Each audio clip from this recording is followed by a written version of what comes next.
All right, so this is me finishing off making this indigo ocean set. The yellow mold is my matte finish mold, so instead of turning out shiny, they'll turn out a lovely soft matte. You can see in the bottoms of the mold I've already filled and cured some blue and white, that really dark, beautiful indigo blue and white.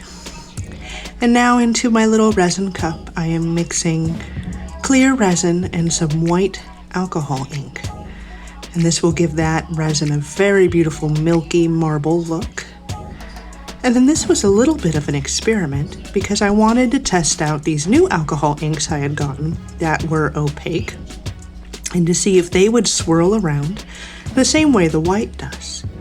So you can see me taking the purple into the white and giving it a swirl. And then I'm just going to go ahead and fill up the mold with that swirled purple and white. It is an extremely creamy look.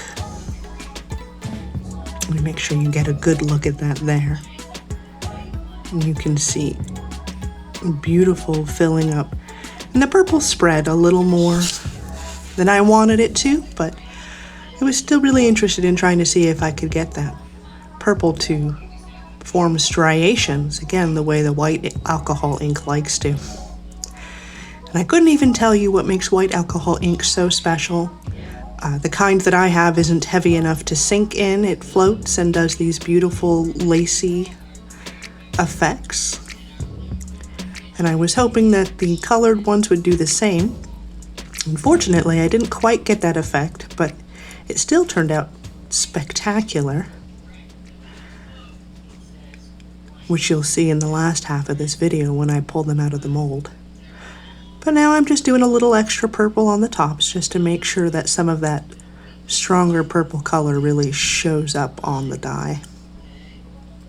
I'm filling up that last one, the D20 there. And put a little purple dot on top. And just top off that one a little bit. And then of course we have to get the lid on, so I'm using the remainder of that white and purple mix. And giving the lid a good smear. Okay, and this just helps reduce some of the surface air bubbles by matching resin to resin instead of trapping air on top of the resin there. Just make sure everything lines up. And then we make our little resin sandwich. Give it a pat, and into the pressure pot it goes. And you can see now they're fully cured. And that deep purple looks really lovely on the top.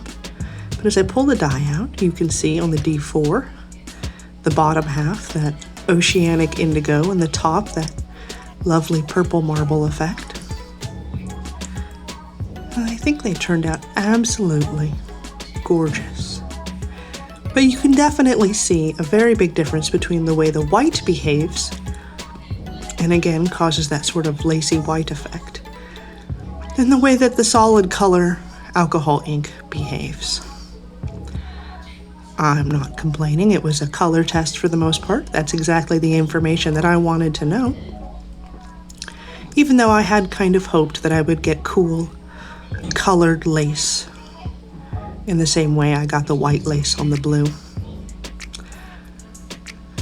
But again, no complaints. And my favorite thing about this dice mold is that these types of dice clean up very easily.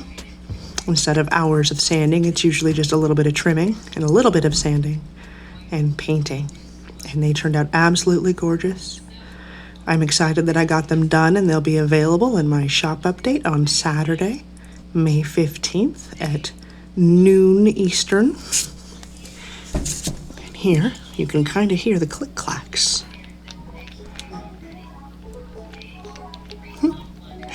Even if it's only in your mind. All right, masks up, stay safe,